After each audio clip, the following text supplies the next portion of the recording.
I am so excited. It's gonna be my first time making a grilled cheese on air fry.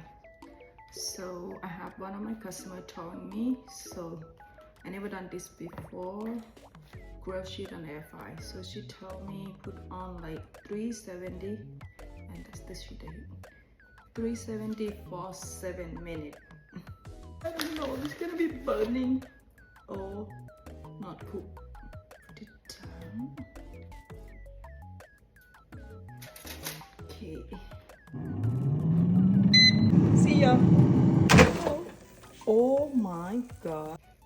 Look at that. I didn't expect to come out like that. Look at that. Wow.